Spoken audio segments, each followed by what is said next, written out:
What up, fam? Welcome back to 88-Bit Tech. I'm AJ, and today we're taking a look at another dumpster find in our apartment complex dump-off point. I found this behemoth of a PC. I haven't taken a look at it at all yet, so let's go ahead and crack her open, and hopefully we've got a fully working PC like the last time. Let's see what we're working with. So before we crack it open, you can already see we at least have a 120mm fan, probably an M80 or a full-size ATX motherboard. There's definitely a graphics card in there. It's probably old, but it also has a power supply. We're going to go ahead and test that out with the power supply tester. It looks like it's some sort of latch system. Oh, okay. Cool. Oh, it's not too dusty. There's a little bit of dust in there, but it's overall pretty good. Let's take a closer look in here. Let me get the light. So we definitely have a CD drive up front. Oh, does this come open? Maybe this comes open.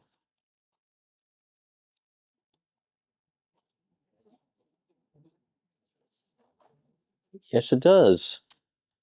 That's a bit dusty, but we do have a DVD drive here. So it's a fractal case, fractal design.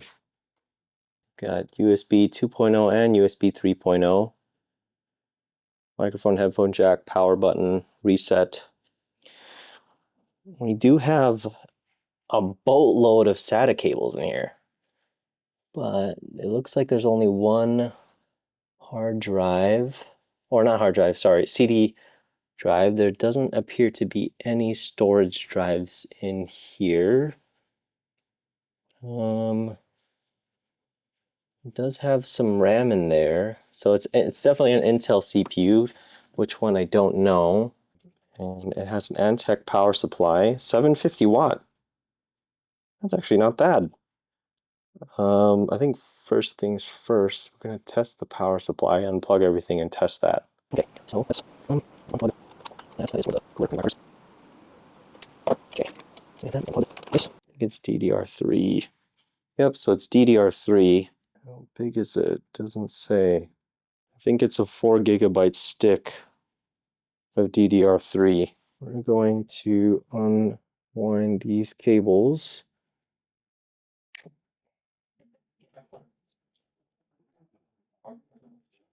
Let's plug the SATA. Cool. All right. First thing we're going to do, we're going to power on this power supply. Oh wait, it's modular. No friggin' way. We got our trusty power supply tester here. This thing is old, but if we get this power supply to turn on, that'll be a huge plus. PCIe cable here. All right, so we've got all that plugged in. Moment of truth. Let's bring this closer so you guys can see. After the power switch is sets off, power switch is off. Here we go. Testing. No way, you guys.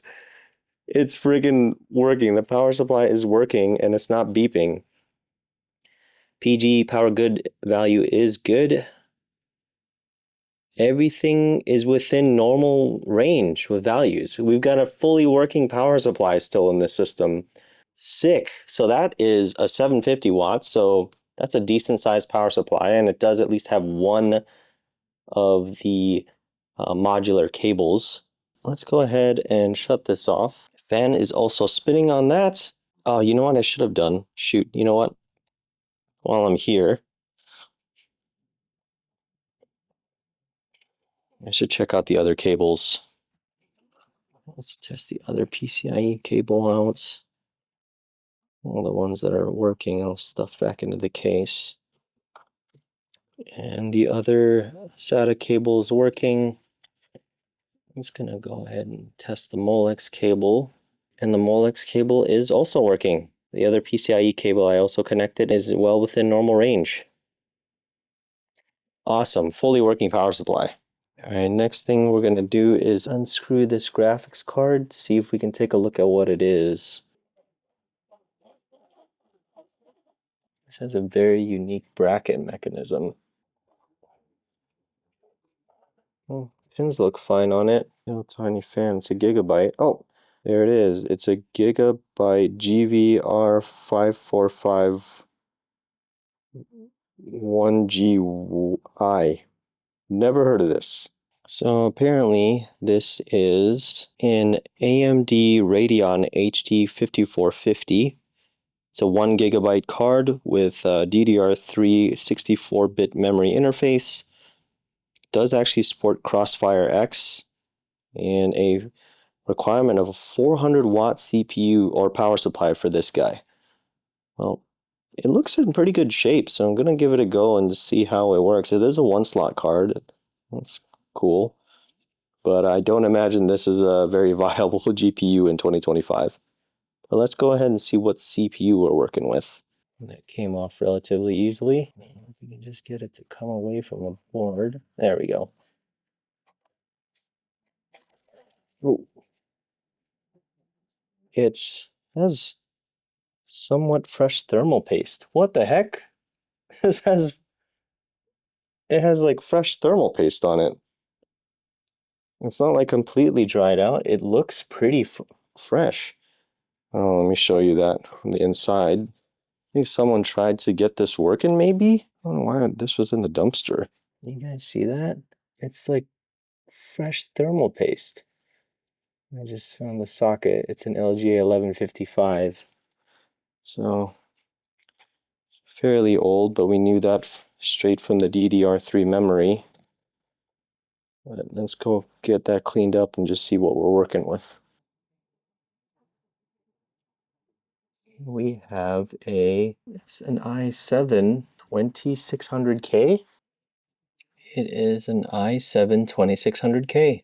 Pretty cool. All right, now that we've seen everything there, let's go ahead and fire it up and see if we get a display. I won't reapply the thermal paste just yet. I just want to see if this is working in the first place. We'll just use the regular thermal paste. We'll just stick that back in here. There is definitely a dead bug in here. We'll clean that out later. We'll take it down and blow it all out, including the dead bug. So it does have two 140 millimeters at the front. There's one there, and there's another one there. They all appear to be fractal. Don't think this needs external power. Doesn't look like it does. So go ahead, just put that back in here. So we've got everything plugged back in. Anything else we need? No, it's got the CPU, so let's just see if we get a post.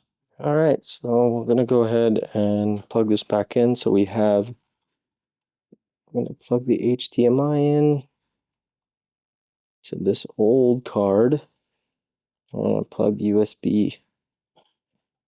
So we've got USB in there now as well for the power on that guy. Let's test it out. I don't have any storage in there as far as I know. All right, here we go. The power supply is working. We tested that. We know all of that is working fine.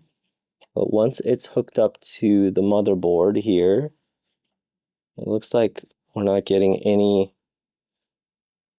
power to the motherboard at all. I think the motherboard might be dead, and that's why they got rid of it. I don't have a spare. I don't have a spare. The CPU out, so LG 1151 motherboard to try anything else. The CPU. Let's unplug this. So what we're gonna do? Here goes nothing. Oh, GPU fan is spinning, and we do get a display. I don't know if you guys can see that, but yeah, it's working. The GPU is absolutely working. And there you have it. The AMD Radeon HD 5450. Temperatures seem fine on it. It is working. There it is, the AMD Radeon HD 5450. PCIe X16 1.1 at X2 1.1. 1 gigabyte memory size. So I removed the old power supply that was in here, which I tested the values and everything was actually working perfectly on it. because it was a 700 watt unit and I wasn't going to put this on this motherboard. I replaced it with this Cooler Master Thunder 600 watt that was also in our apartment dump off point, and yeah, it was completely working as well. And it only had one stick of RAM. So what I've done is I ended up swapping out this one stick for, actually had one 8 gig stick lying around, and then I have um, 2 gigabyte sticks each. So I have those in dual channel and then an extra 8 gig. So it's a weird configuration. We have 12 gigabytes in the system, and I did end up powering it on, and it did boot. It tried to boot into Windows 7, even though there's no hard drive on here. But let me go ahead and get Windows 11 installed on here on a system that doesn't support it, because this is an i7 2600K under here. But let's get that installed. It has three 140 millimeter fans. I finished installing Windows 11.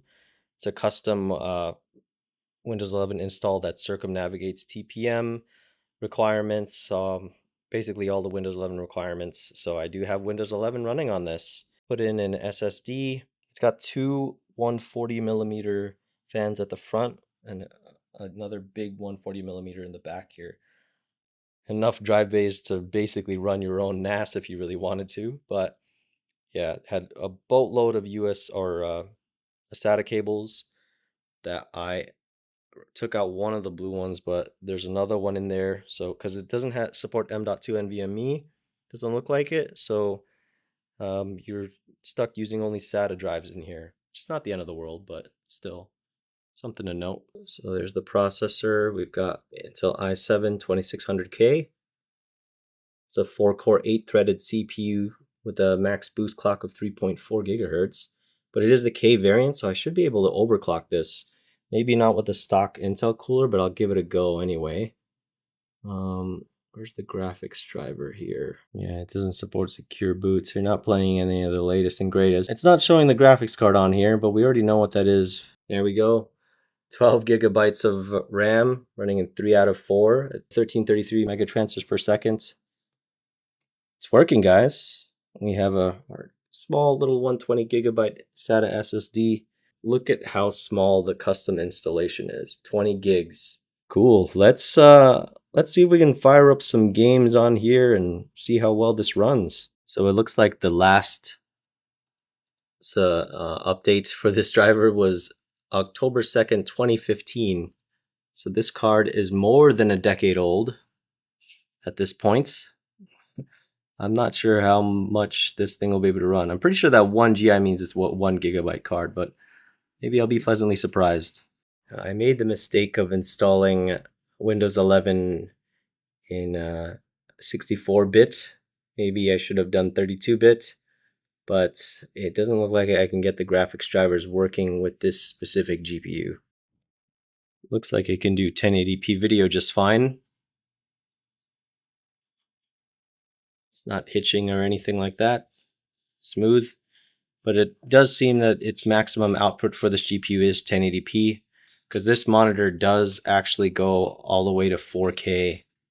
But yeah, 1080p was the max that I could see in the display settings. Okay, so we fired up the Banner Saga. It's a pretty light and easy game to run, especially without any graphics drivers. We're in the beginning tutorial section. Great game, beautiful visuals, but not very hard to run at all. Yeah, you can see here in this beginning tutorial scene, we are getting 50 FPS, 54, 55 FPS, so almost 60 FPS here. It's a pretty smooth experience without any drivers loaded in the system.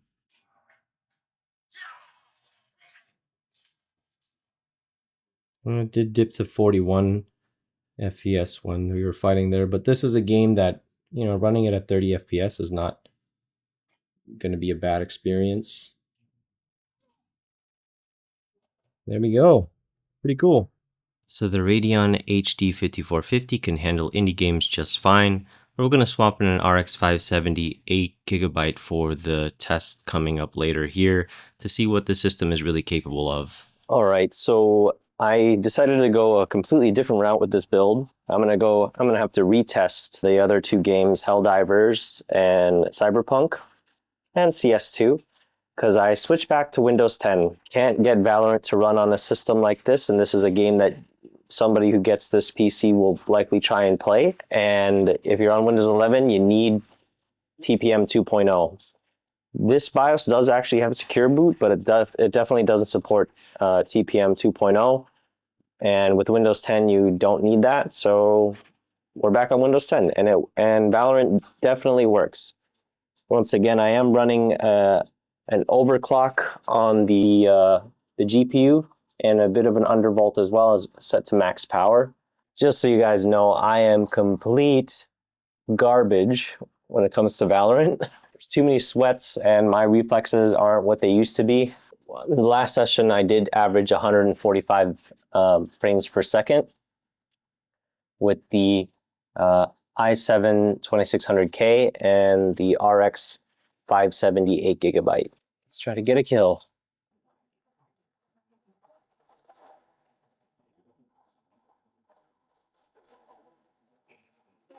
Oh, I got 5 kills. That's way better than I thought I was going to get. 5 kills. That's good enough for me. 143 FPS in Valorant there on that second match, running Windows 10 LTSC. Not too bad for this system. Instead of running GTA 5 Legacy, we're running the enhanced version of GTA 5, and this combo is actually doing pretty well. As you can see, with our stock CPU cooler, we are very quickly reaching quite high temperatures on it. But weirdly enough, we're still maintaining a consistent clock speed, even with the high temperatures. So I guess that just goes to show you how well these older CPUs can handle thermals and still maintain clock speeds. I do have a minor overclock and undervolt on the RX 570, as well as max power limit just to get the most out of this system. We are running the high preset. There's no frame scaling on. This is native. There are some stuff that are still on high, some stuff still on ultra.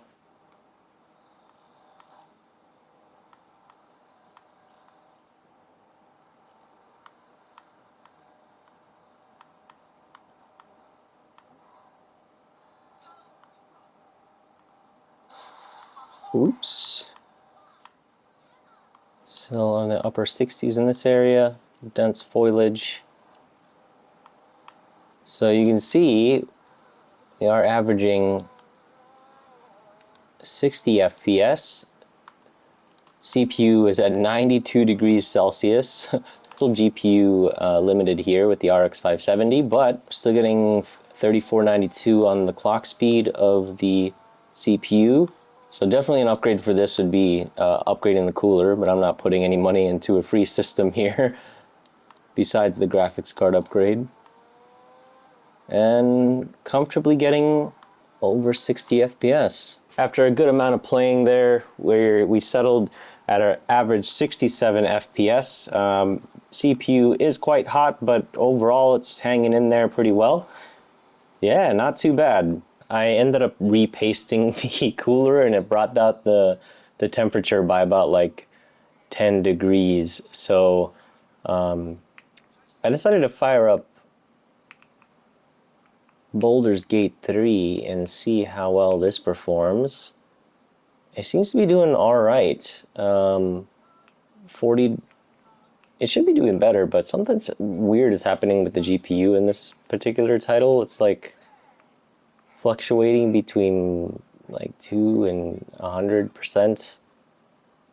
But the clock speeds, I don't know if it's just reporting incorrectly, because the clock speeds are still staying the same. So it worked, but not well. I don't know. Something's up with this computer. Temperatures are finally good though, so there's that. So it was at about this point when I didn't notice that my microphone died, so there's going to be a lot of footage without any audio, but we launched Helldivers 2 in 900p with the render scale set to quality. In-game, that's the in-game upscaling. Running full screen mode here. And for graphics setting, we are running the low presets. We're going to turn off depth of field, bloom, motion blur all the way down. Sharpness, we're going to put it all the way max, but everything else we're going to keep it low. As we get into the game here, we're averaging around 54 FPS with these settings. Pay no mind to the GPU usage percentage on MSI Afterburner. It's not reporting correctly. It's jumping around, but the frame time graph seems to be fine. But yeah, so we're sub 60 with these settings at 900p resolution, and as we played a bit longer, we ended up averaging around 52 average FPS with decent 1% and 0.1% lows. Overall, an alright experience for this combination in late 2025. Alright, so we've had it running for some time now. And we're averaging above 100 FPS in performance mode.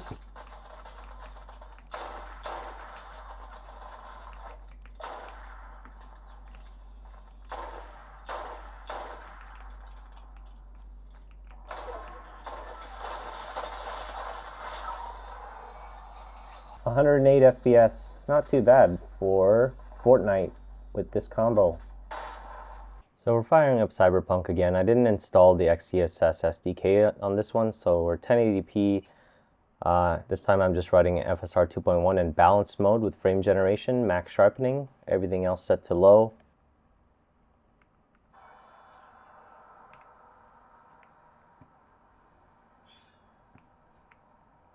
And getting decently high FPS.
$78 FPS. I have no overclock on the GPU this time just because of that crash with Helldivers. Just keeping everything stock.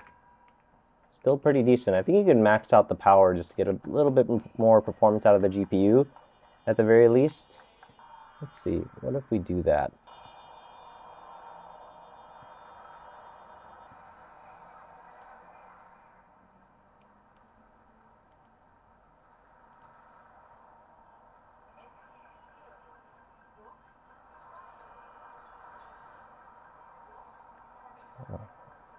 Upping the power definitely increases performance.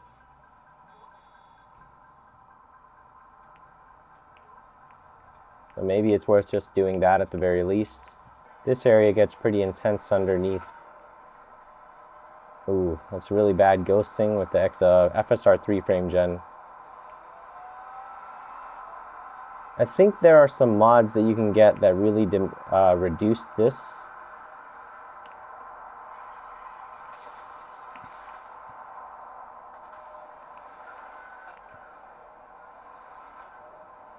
Or you could install XeSS to get the XeSS frame generation. You'll get less FPS, but it'll be visually a better experience than FSR 3 frame gen. Pretty crazy what some people throw out. This thing was fully working, just needed a bit of a clean and just like replace the RAM on it, but after that, good to go. Got a working GPU out of it, got a power supply, working 700 watt power supply that I swapped out for that 600 one. And the best part of it all, it came with a burn soundtrack or a burn CD of Honey My Love in the CD drive.